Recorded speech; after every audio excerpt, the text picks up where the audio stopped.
Close your eyes and imagine. What if the things in life that cause us the greatest pain, the things that bring us grief, are challenges?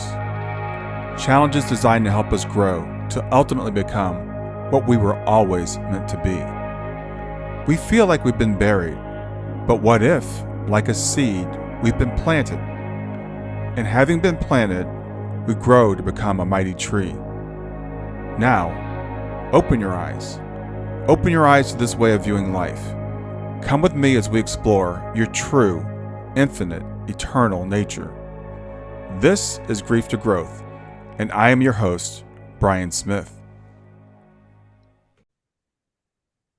Hi there, I'm Brian Smith, and welcome to Grief to Growth. And whether you're joining us for the first time or you've been walking this journey with for a while, I'm glad you're here. This show is a space for navigating the most difficult parts of life and trying to answer the big questions. Who are we? Why are we here? Where did we come from? And where are we going? And if you're seeking healing, understanding, or deeper connection to yourself and our others, you're in the right place. Today's guest is Cedric Bertelli. He's the founder of the Emotional Health Institute and co-developer of Emotional Resonance, otherwise known as EmRes. It's a somatic approach to resolving emotional wounds at their root. Cedric has trained thousands of people around the world, helping them to free themselves from the grip of fear, anxiety, shame, and unresolved trauma, not by rehashing the past, but by tuning into what the body already knows. So in this episode, we'll explore what emotions really are and how most of what we've been taught about managing them might be completely wrong. Cedric will break down the difference between simply regulating emotions and resolving them for good. We'll also learn how your body, not your mind, holds the key to your emotional healing. So have you ever heard of Interoception? Cedric says it's a missing piece in healing emotional pain, and it's likely happening inside you right now without you even knowing it. We'll also talk about how the brain predicts our emotions and how we can use that knowledge to free ourselves from long-standing patterns like fear of rejection, chronic anger, or paralyzing anxiety. And of course, we're going to connect all of this to grief and how we can use emotional resonance, or EmRes, to move through grief with more grace, with more presence, and true healing. I promise you this will be an episode that could change how you think about emotions forever. And if something resonates with you, I invite you to continue the conversation in our online support space at my Substack, grieftogrowth.substack.com. You can listen to past episodes, connect with other listeners, and interact directly with me. So now let's dive into this fascinating conversation with Cedric Bertelli. Hi, Brian. Hi, Cedric. Good to talk to you today. Good talking to you as well. Emotional resonance. That's something that we all think about, but a lot of us don't really know how to do it. So before we get started, let's start with the basics. What exactly is EmRes and how did you come to develop it? So EmRes, or emotional resolution, is a methodology, I'd say, that was created based on how the brain constructs debilitating emotional pattern. So from understanding how the brain constructs emotional difficulties, recurrent emotional difficulties, we found a way to help the brain deconstruct those emotions that are not congruent with our current reality. Because when we hear emotional resolution, sometimes say, well, I don't want to resolve my emotions. My emotions are here for a reason, and they're right. The idea, the aim, the goal of emotional resolution is to resolve those emotions that are not congruent with what's happening in our life right now. You know, all those anxieties that we feel that have nothing to do with what's going on in our life now, or the sadness or the anger, so that we can actually feel the emotion that life is giving us currently. And how did I come to create it? I think there's two main pillars in that. I think the first trigger I was saying creating that is I was dealing with a lot of emotional difficulties myself. I had a lot of anxiety, a lot of self-directed anger, depression. So that was a motivation as I was doing whatever I could up until my late 20s to regulate those emotions. Mm-hmm. But regulate means control. So I was doing a good job in controlling them, but I was drinking too much to control them. I was doing unhealthy stuff to control them. So that obviously wasn't the right way to do it. Mm-hmm. So it was a personal search and quest. And the second thing that triggered the creation of EmRes is observing my grandfather, who was a World War II veteran. He passed away last year, was 101 years old, and see how him and men around him who went through World War II, how they were able to be resilient.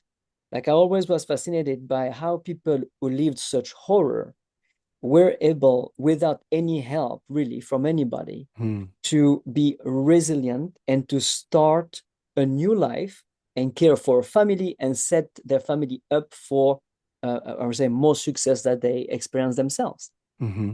And watching my grandfather and men who had similar experience, it made me realize very early on that we all have in us a capacity for emotional resilience. And my idea was, how can we bring this capacity for emotional resilience that some people found by themselves in life for Hmm. absolutely everybody? And then it was a lot of work. Of course, I work with several people, Dr. Jacques Fumex in France, a man called Didier Godot in a French island next to Madagascar, who is a physical therapist.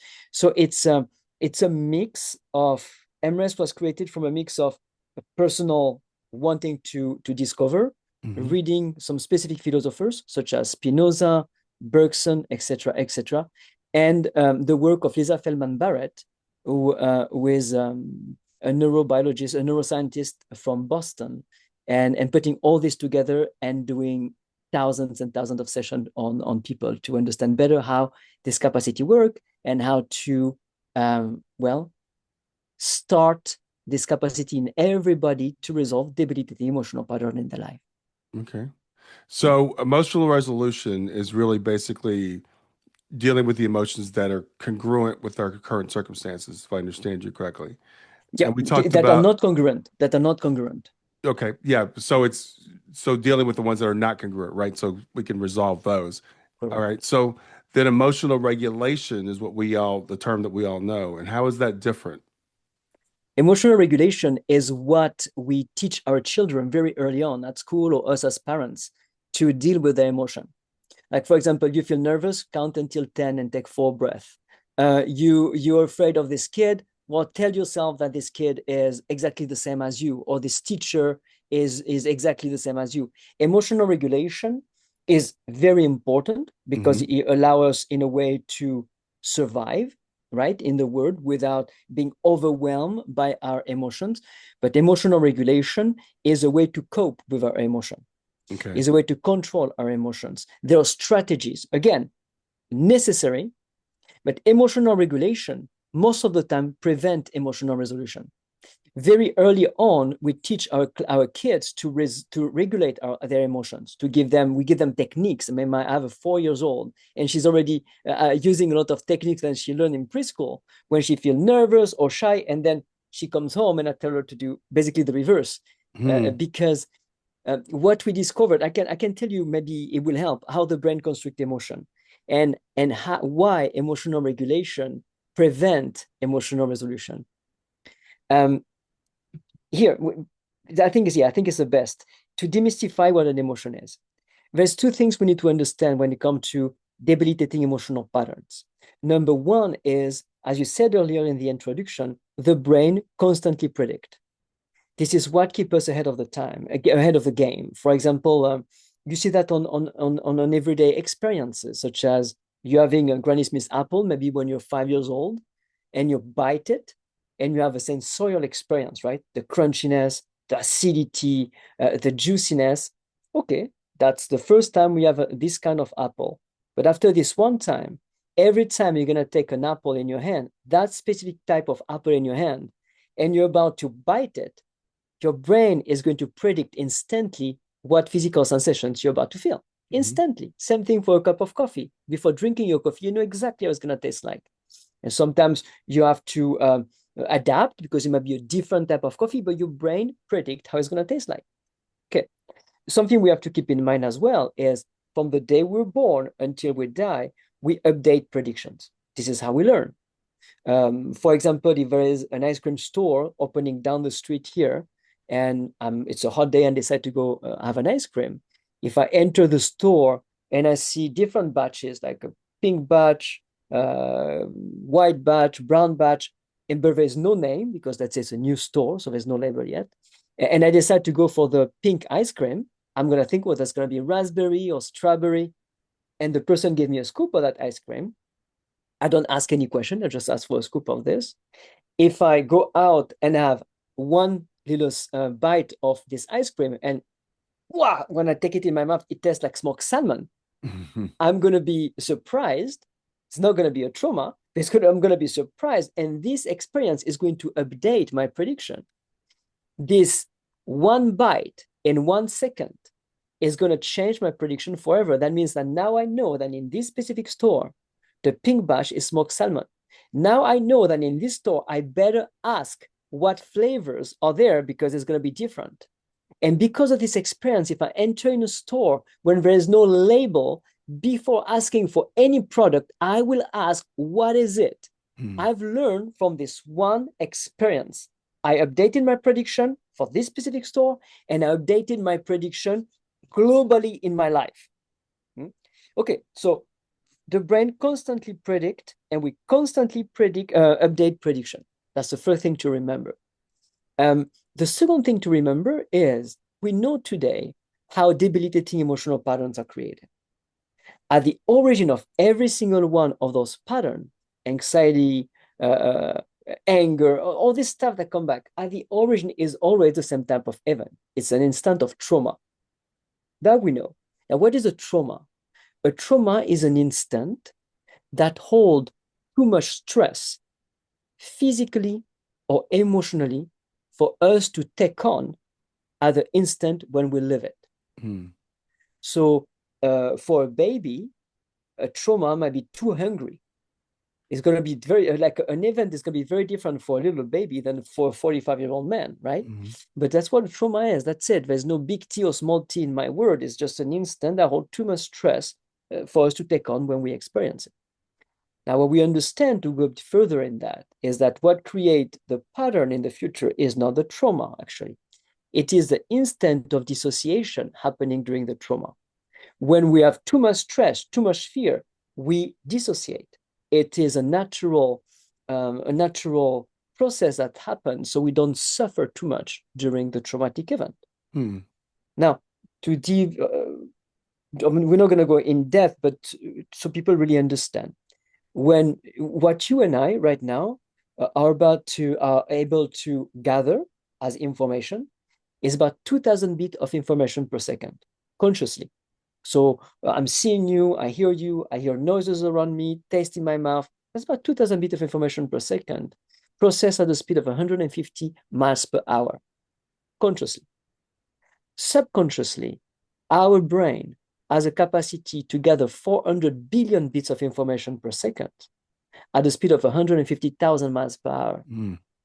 So our prefrontal cortex is used as a filter, because if we were bombarded by 400 billion bits of information per second, we will not be able to sit here and have a conversation. Right. So when we're conscious, the prefrontal cortex is used as a filter. Now, when we live a traumatic moment and the stress is too high, there's dissociation, the prefrontal cortex shut down. You could say that the conscious mind shut down. There's no more filter.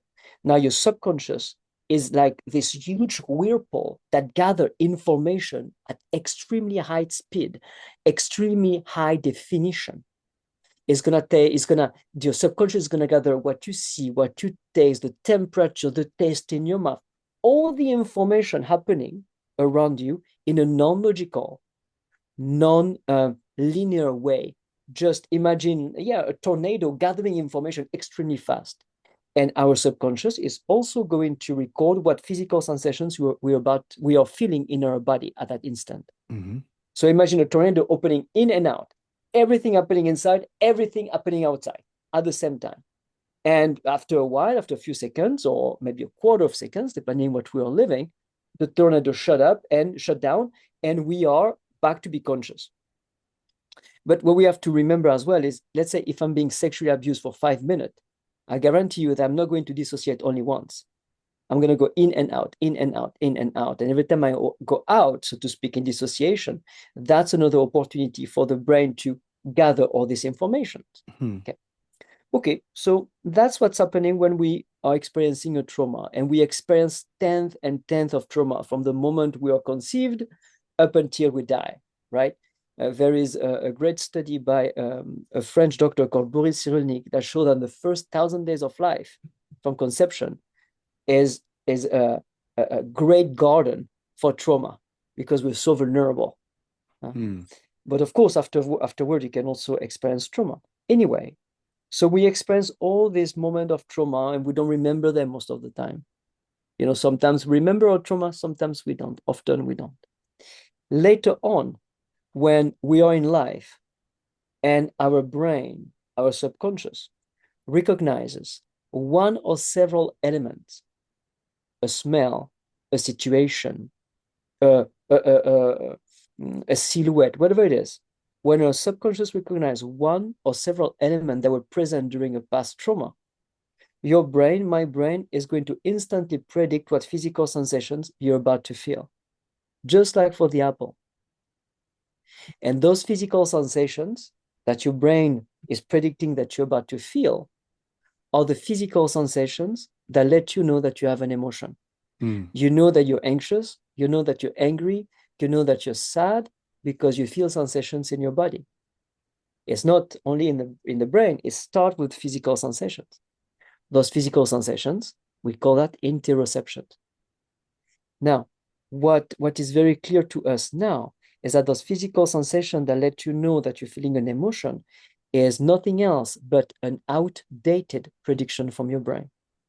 So as your brain gathering a stimulus, there's a stimulus that activate a memory, and those physical sensations is what let us know that we feel that we're about to face a danger. Most of the time nowadays, it's not real. Now, what is happening is with emotional regulation, those physical sensations are uncomfortable because you felt them in your body during a traumatic event. They are uncomfortable. And we learn very early on to control them, to take breath, to have water, to numb them, maybe with alcohol or marijuana or whatever it is that we decide to do. And we control the physical sensations. Every time you control those physical sensations, you're sending the signal to your brain that it might be a danger. That's why you're controlling them. And every time you control them, the pattern is not reinforced, maybe, but is meant to repeat itself. What we discovered at the Emotional Health Institute, and it's not a discovery. I mean, it's all over the text. You know, you can take philosophical text. You can take even the Bible in some. It's said everywhere, right? Some people call it the power of now, even if you know Eckhart Tolle. But it's always very cryptic. We brought it to the bone, and what I can tell you is that what we discovered, or what we put into light, is that when you feel those physical sensations in your body, knowing that you have an emotion, if you're able to feel those sensations in a safe place, in a safe environment, without trying to control, that means no breath, no intellectualization, no stretching, nothing, no distraction. If you're able to feel those physical sensations until the end, that means those physical sensations are going to change in your body. And the change, the transformation, the evolution of those sensations is going to take between 2 seconds and 90 seconds. If you're able to feel them without interacting with them, at the end of this evolution, your brain is going to realize that you're safe and sound. When the brain realizes that at the end of the prediction, there is no danger, because the brain is expecting to be hit by some kind of danger at the end of the prediction. That's what the prediction is. But when you're able to feel them without controlling them, or without having anybody controlling them for you, at the end of the prediction, the brain instantly realizes that you're safe and sound. The prediction is updated. That means that this emotion that kept on coming back in your life will not come back. Your brain realizes that this stimulus is not holding any danger anymore. The emotion will not come back. Okay. Wow. So it's a long answer, and I apologize, to show the difference between emotional resolution and emotional regulation. And often as parents, we try to quote unquote control our children emotions because we feel bad about it, right? If my daughter is having a tantrum or is upset, I have the tendency to try to make her feel better in a way. Right. When actually, if we want this natural capacity for emotional resolution to kick in, what we should do more often is to be with them in presence, loving, and just let them go through their emotion. So Okay. be present, attentive, but let them feel those sensations without trying to cope with them. So I can see how this relate to something where you're fearful, where you feel like you're in danger, like maybe you're having a panic attack or you're getting activated or triggered by some past danger that there's been. How would this relate to something like anger? You mentioned anger. So how does it relate to that? It's exactly the same process. Let's say something that makes you anger might not make me angry, and vice Mm-hmm. versa, right? Mm-hmm. Let's say road rage. Some people get into crazy road rage. Right. I used to, not anymore. It's wise because when the person is driving and I don't know, somebody cut them in front, that cutting in front, which is something that happened in their life, but it's really not a big deal. This, what they just experienced, it's a stimulus. Is Right. going to reactivate a memory of something that the brain linked to something similar, a moment where their life was in actual danger, where they suffered very much. So Ah, they have those physical sensations in their body and they express it as anger. But the anger is just a consequence of the physical sensations. Why are we getting angry? We're getting angry because we're packed with tension and we are screaming or I don't know, punching the steering wheel to release the tension. mm, We are feeling angry because we are afraid.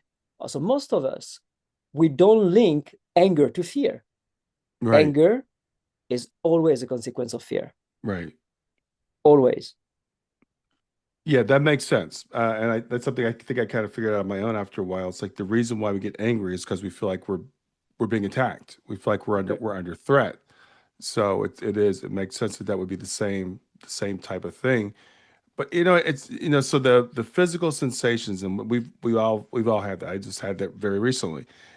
Someone said something to me that really triggered me, and I could feel those emotions just rising up. The blood pressure and then the feeling in my head and stuff.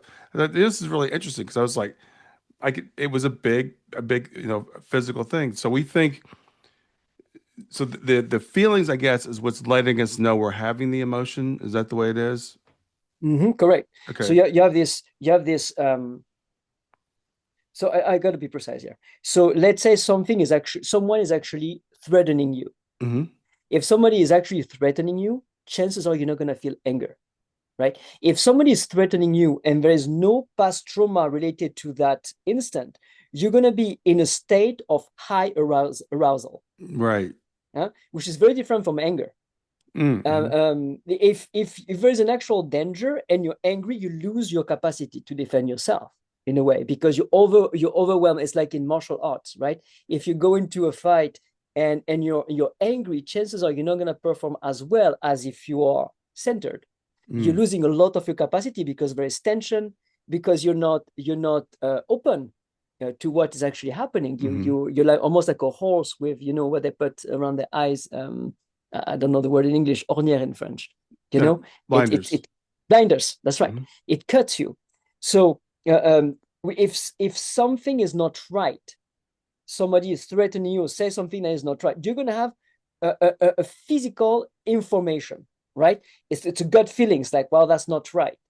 But if there is no trauma that come in resonance with that, you will be able to argue, to have a point and argue and defend yourself without tension. But if you have information and the tension stay and you feel like you're reacting out of this tension, chances are it's because there's something in you that is being triggered because you experience a past trauma in your life. Okay. This we can resolve. Okay. This we can resolve. So an emotion is purely physical. An emotion is purely sensorial.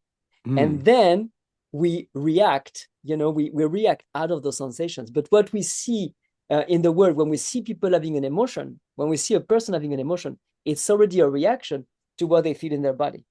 Interesting. Yeah. And an emotion lasts between 2 and 90 seconds, never more. So if you feed in a funk for several hours or even days sometimes, it is because either way you keep on thinking about the same things and you keep Mm-hmm. on retriggering the emotion, Yeah. or what happens often is there's an emotion that trigger, let's say, anger, and then right after your brain is triggering maybe resentment, and then shame, and then guilt, and so your brain is building emotion upon emotion based on your history, your beliefs, etc., etc. But the Mm-hmm. brain is extremely quick. Remember, 150,000 miles per hour. So within 2 minutes, something that you call anxiety in your brain actually might be 5, 10 emotions triggered one after another. Mm-hmm. And we just label it anxiety because that's what we've learned, right? As a conceptualization. Yeah, that makes a lot of sense. And as we were talking about this, I used to have terrible panic attacks, and I did a lot of Mm, stuff to try to regulate them and stuff. And what I finally realized, and this was decades ago, was fighting the feeling just made it worse. It seemed like, and I finally just learned to relax into it and say, okay, I've lived through this before. I've had the same thing, and I've never died. So, because that's what it feels like when you're having a panic attack. You feel yes. like you're dying. The heart attack almost, yeah. And I've never died, so that was the only way I could get through it. But as long as I kept fighting it, it just kept coming back. It is the same thing for everything. So basically what you did on you is EmRes, right?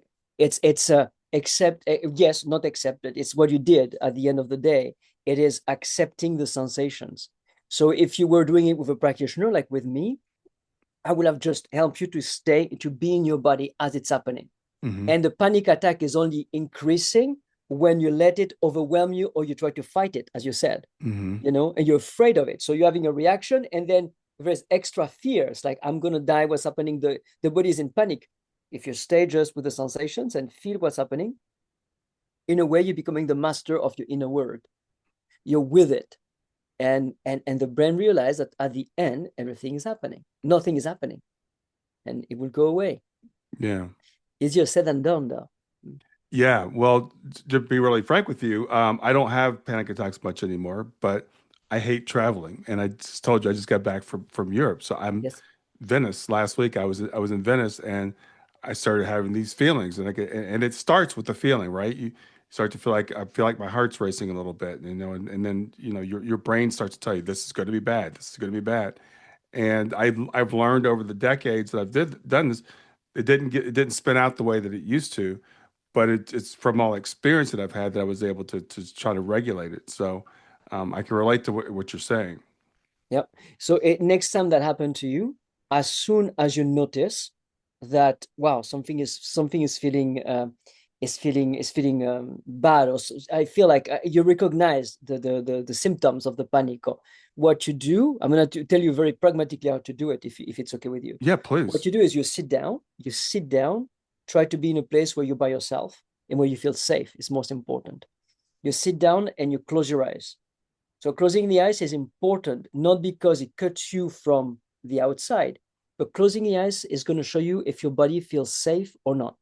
Mm. At the Emotional Health Institute, we work with a great veterinarian. Her name is Dr. Naila Sherino, and she does EmRes with horses and cows. Oh wow. And what we know now is that, do you know what the first sign of fear is in a mammal? No, I don't. We stop blinking. Okay. Yeah. That's the first sign of, like, a cow, a horse, a dog, a human.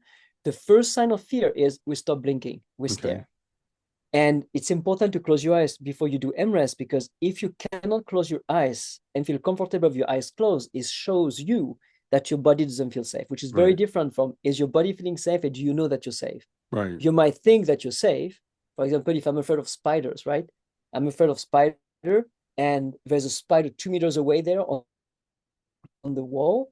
I know that I'm safe, but I guarantee you that if I close my eyes, all I'm gonna want to do is looking at the spider, just Hmm. in case. Hmm. So it's important. You feel something, is you're feeling in a funk, there's something happening. Close your eyes, sit down, close your eyes. Can you close your eyes and be okay with that? Yes, perfect. Then you continue.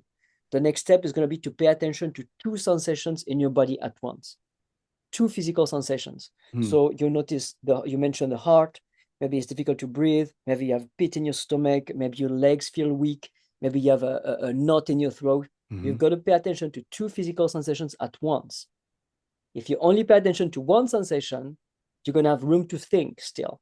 Oh. And the thought, well, the thought is going to add fear, right? You'll say, wow, something is coming up. I know what's coming up. No, no, no. You got to overwhelm your thought with physical sensations. So feeling two sensations at once, maybe your heart and your throat, whatever is happening for you. Hmm. Put your attention on them, intense attention. That means that you put your attention on what's going on in the body and nothing else. Mm. And after a while, after not a while, like a few seconds or 1 second, those sensations are going to start changing in the body. Now, the key is for you to do nothing other than to feel them change. Mm. You've got to keep your attention sharp in feeling what's happening in the body as the sensations change without trying to control them, without trying to understand them, without trying to hold on to them. Feel. You're going to feel the sensations for a strain of 2 seconds to 90 seconds, never more. At the end of the sensations changing, moving, evolving, you're going to feel calm. At that instant, open your eyes. Mm. And that's it. That's it. So it's very pragmatic. It's recognizing when the emotion is starting to be present in us. It's important to do it when it starts to be present, not at the peak of the emotion, because what we feel as a peak of an emotion is an accumulation of emotions. Right. It's important to start the process when you start feeling that something is happening in you. Not trying to understand why, just accept it. There's something that doesn't feel right, boom, close your eyes and get into your body. Feel the sensations and be attentive to the sensations and only the sensations as they change in your body without controlling them, interacting with them, or having somebody doing it for you. Hmm. It's very So pragmatic. yeah, very, and it makes a lot of sense. And as I said, it took me a long time to get to something similar to that when I was going through this, 30 plus years ago. Because I tried all these different techniques, and then I finally read a book. I think it was called From Panic to Power, and Mm. to me, it was not anything nearly as sophisticated as what you're talking about. But I just learned I have to lean into it. Instead of fighting it, lean into it, and actually, just kind of ride it out and feel it as opposed to trying to fight That's it. it. That's exactly what it is, right? The thing is, it's always people have been using words such as lean into it, be in the moment. But what does that mean? Like, Right, what does that mean to lean into it? Like, if I'm right, angry and I lean into my anger, I might scream and try to beat a pillow, right. But that's nothing. That's just riding the wave of the emotion. It's like a panic attack is the wave of the emotion. And as human being, we ride the wave all the way to the shore and we crash on the shore every time. Hmm. The idea here is like the wave is just a signal. Get in the current, get into the depth of the ocean. That's where the currents start. This is where Uh, the wave shark starts, just like in the ocean. The waves are not created so much by the elements, sure, a little bit, but mostly through currents right. in the depth of the ocean. The depth of the ocean is your flesh. It starts in your body. And these physical sensations, what I call the current of the emotion, it's nothing else but an outdated prediction. You've got to feel the prediction until the end without trying to serve the emotional wave. And that's difficult for humans because we're highly emotional being in a way. We love the quote unquote the drama of the emotion, right? We Hmm. we love the emotion, even anger. Like there's something a lot of people say, "Oh, I use anger to." No, you don't use anger for anything good, actually, because after anger, either way, you're gonna hurt somebody, you're gonna hurt yourself, or after being angry, you're gonna notice that you're absolutely exhausted.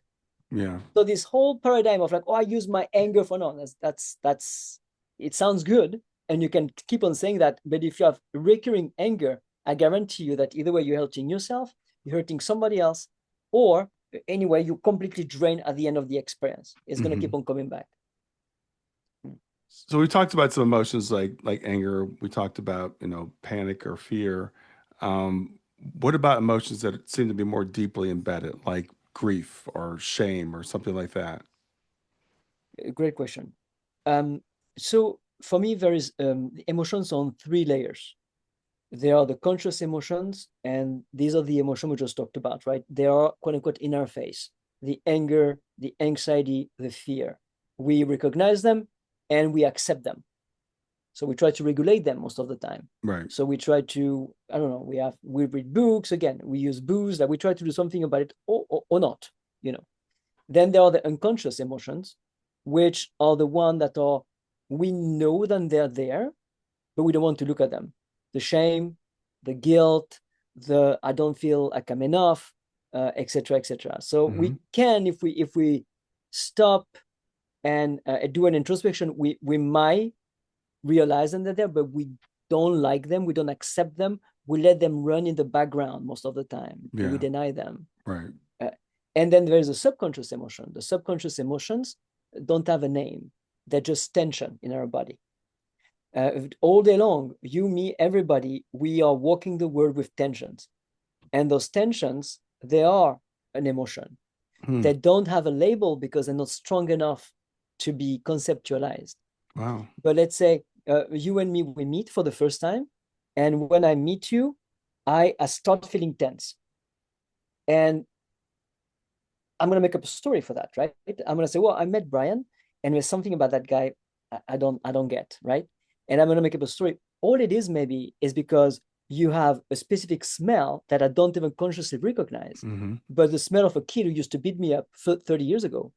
Or maybe your head shape is the same shape as a teacher that I used to have, and that used to like, I don't know, scream at me or whatever. It has nothing to do with you.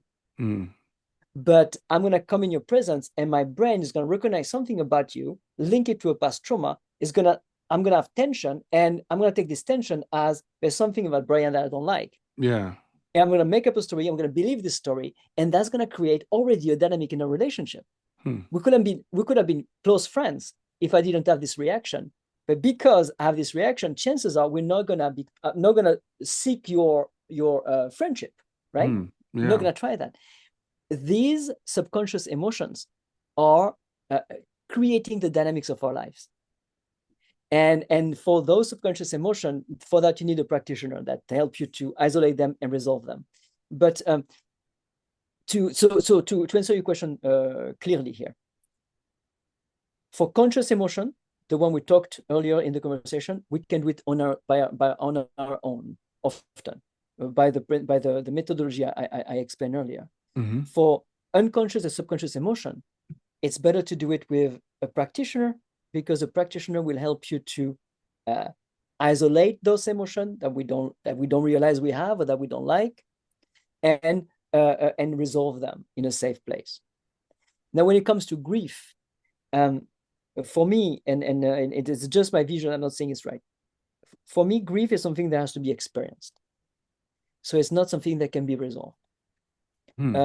So we lose someone, family member, a pet, a relationship, and there's a grief period that happens.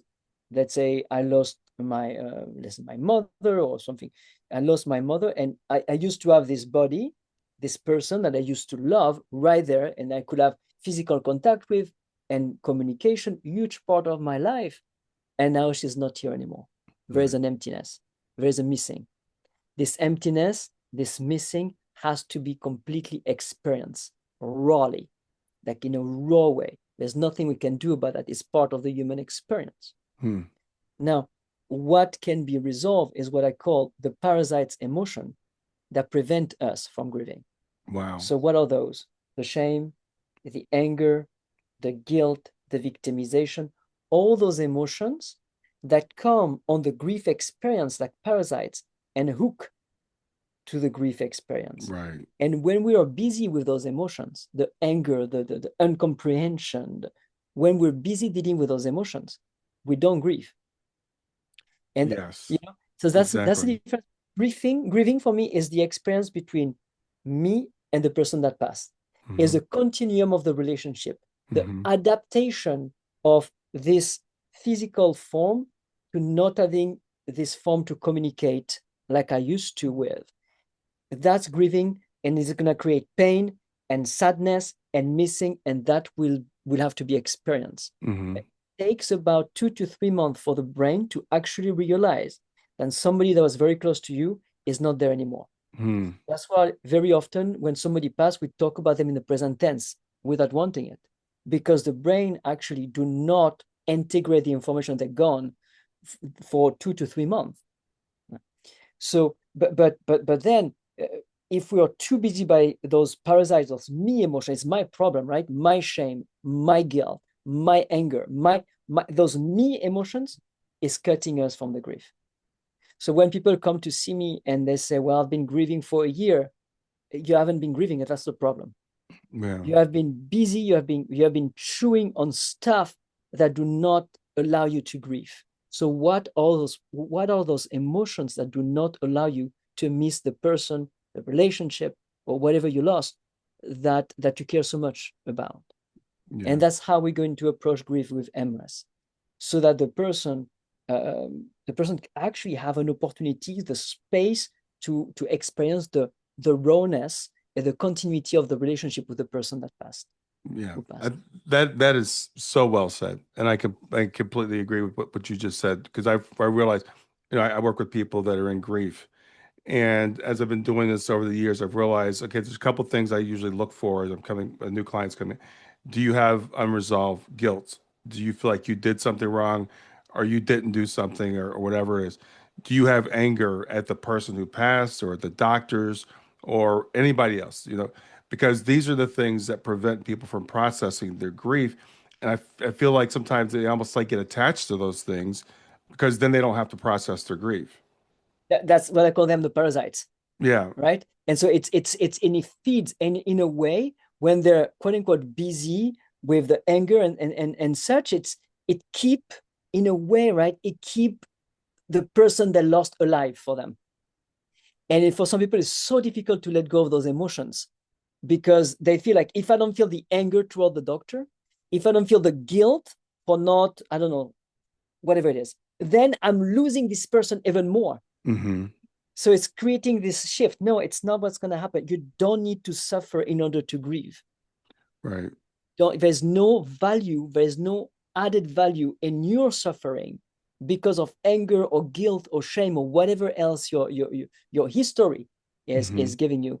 It doesn't, it's not what grieving is. Yeah. Yeah, this has been really really helpful for me to put language to this for my clients because again, I'm like, let's deal with these emotions. Let's deal with the anger. Let's deal with the guilt, so then we can work on processing the grief because the grief does have to be experienced. We can't resolve the grief. We've got to go through that process. And I see people that come to me and say, I'm stuck where I am. If it's been 3 years, it's been 2 years or whatever. And as you said, you haven't been grieving. You've been dealing with all these parasitic emotions that are keeping you from your grief. I couldn't agree more. I couldn't agree more. And grief is, for me, is it's pure grief is a sacred process. It's almost um, it's it's um, it's the continuity of the relationship, Hmm. continuity of the relationship with under another form. There's no Right. physical anymore, but the, Right. the relationship continues Yeah. in a different way, right? And it's this peaceful. At first, it's not that peaceful. It's painful. It's painful, and then it's transcending or transforming into this new relationship. Hmm. Mm, Yep. Yeah, I think that's so well said. And it kind of, to me, it's like grief isn't, it's not an emotion. It's a, I heard a guy say it's a collection of emotions, but it's this process that comes with these emotions. And they're going to be different for different people, depending on circumstances, depending on your background, depending on your relationship with the person, etc. So those things need to be resolved, and we can use MRES to resolve them, so that then we can process the grief. It's exactly it. Yeah. Thank you. Yep, that's exactly it. So tell me about MRES. How do people find out more about what it is? You said sometimes people could do some things on their own.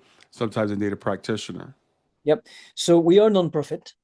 It's the Emotional Health Institute. And if people want to know more about us, they can go to emotionalhealthinstitute.org. And so there are several things we do. We have a directory of certified practitioners, and Hmm. some are therapists, some are coaches, some are just EmRes practitioners. It's a large large, how can I say that? There's a lot of diversity in the people that Mm-hmm. do this work. And so if you feel like you need somebody to support you to resolve some emotions, or if you know that you have a pattern in your life that keeps on coming back and you cannot really pinpoint one emotion creates it, find an EmRes practitioner and they will help you to change the pattern. But we Mm-hmm. also give classes for free, or for, I think some of the practitioners charge like $8 for them, where we teach you in depth how the brain constructs emotion. So we vulgarize what an emotion is. So people are not seeing an emotion as this mystical or Freudian thing, but what is an emotion? Mm-hmm. And we teach you to do self-EmRes. So you can, by yourself, on yourself, resolve those conscious emotions. So those classes offered at least twice a month. It's some are in person all over the US, some are online, and people can join for no money, or very little money, and to learn about what an emotion is actually, and how to resolve their own debilitating emotional pattern. Mm-hmm. And then we offer classes for coaches, therapists, HR professionals, policemen, people who work with other individuals, for them to learn to apply EmRes on their clients or their patients. It's called the EmRes practitioner training. Wow, that sounds fantastic. As we're talking, we mentioned different types of emotions. You mentioned some of these that are so low level or subconscious they can't really be named. How do we, I wonder how do we deal with those? As you said, I just get a bad feeling about that person, and it's really fascinating because it's like it could be because of the shape of their head, right? They Yeah. remind you of somebody else that's got nothing to do with them. So, is there a way that we can start to recognize, like, I mean, maybe recognize, okay, I'm having this feeling, but what do I do with it?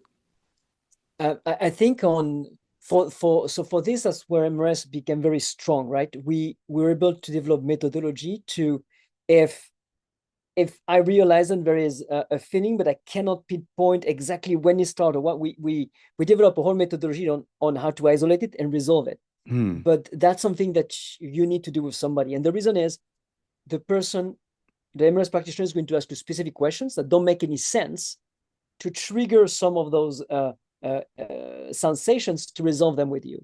Like, Hmm. even I've been doing that for a long time now, and even some stuff, like for example, uh, my hands used to be covered with psoriasis. It's an eczema. I used to Hmm. have eczema on my hand, and I knew it was psychosomatic, because when I was in the US, I didn't have any eczema. I took the plane to go to France, and by the time I leave the plane, that finger was covered with eczema, and then it was very quickly growing in my hands. Hmm. So, but I was not able to do it by myself, right? It's something, some stuff linked to friends and my history. So somebody that I trained did sessions with me, so I could Hmm. get rid of the eczema. What I mean is, there's some things that are difficult to deal on our own, because they're buried, and because we need to let go of control in order to find them. Hmm. And when we go in ourselves, often there is an element of control. It's difficult to let go of control when you go into yourself, or to ask yourself the right questions. So it is absolutely possible to resolve those latent tension that create Hmm. the dynamics of our life. But at least for now, I don't know if we're going to develop something that will allow people to do it on themselves, by themselves. That would be kind of like the best. But Hmm. so far, it's better to work with a practitioner. And Okay. and you see, it's not like MRS is not something that you're going to do for a long time. Like, you see the practitioner once, twice, maybe three times, and that's it. It's not a recurrent thing. It's there's a problem, we're going to resolve it. Okay. That's it. So you mentioned a medical thing like psoriasis. I'm thinking about things like maybe high blood pressure. Have you had any experience with people that are experiencing maybe high blood pressure that says, you know, they may not understand because some of that is physical, but some of that is emotional or tied to stress. Absolutely. I mean, there's um, a lot of symptoms that happen in us that don't have any biological explanation. Hmm. High blood pressure, pelvic pain, chronic pain.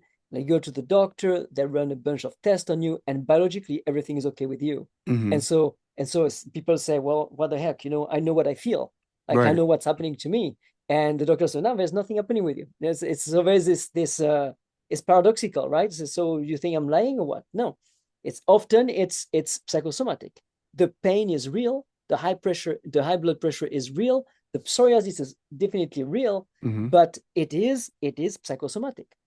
So we developed, and that's mostly Dr. Jacques Fumex, who is a gastroenterologist from the Lyon University in France. We Hmm. developed a specific way to do EmRes starting from the symptom. So starting from the symptom, we're going to be able to go into the flesh, so to speak, and um, isolate and resolve, how can I say that? Hidden trauma or Hmm. hidden memories. So when it comes to physical symptom, we start with the symptom and we resolve emotions that are fueling the symptoms. Wow. Wow. Because if you have a symptom coming up, eczema, pain, it's never one emotion. It's always an accumulation of emotions that are not being taken care of. Interesting. Well, I happen to believe that, and the more I've been around, the more I've studied that much more is psychosomatic, if we want to use that word, than is actually physical. I think our minds do manifest through our bodies, and Western medicine always says there's a physical cause for things, but we know our emotions, our thoughts, and et cetera. We see with the placebo effect. You can give someone a pill, and if they think it's going to solve their problem, a lot of times it does. That's why pharmacy companies have to run placebos because Yeah, they have to show their pill actually does something yeah, physical. yeah, absolutely, absolutely. Yeah, it's complex, right? Um, Even walking in your house, you have a picture that you think bring joy, and maybe this picture, which is, I don't know, you and your father, consciously you think is bringing you joy, but your brain see this picture and link it to something maybe terrible that happened on that day, Hmm. and that create tension. You don't realize it, but this tension is present in you every single day of your life through this one picture. Yeah. And you can't realize it. We do something called clearing the house with EmRes, which is like I'm asking my client to like stand in front of every single picture of your house, or ever like even a old chair that you got from your grandma, and feel like what are the sensations in your body. Is it relax? Does it feel good? Is it joy, or is there tension? You'd be surprised how much people feel tension in front of pictures or furniture that come from the family, and they sit on every single day, how Hmm. much tension they generate in the body. Yeah. And this is an accumulation of tension every single day that's going to deplete your physical budget. Yeah. Emotions don't make any sense. Yeah, it's really interesting. Our brains are fascinating. They've evolved to keep us alive. They're always looking out for fear. They're always saying, "Watch out for this or watch out for that." But what I've realized is they haven't really evolved to make us happy.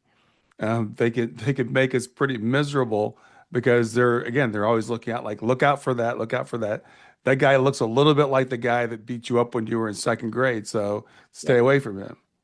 yeah, absolutely, absolutely. It's what we said at the beginning, right? A lot we don't even enjoy. Let's say I play with my kid, right?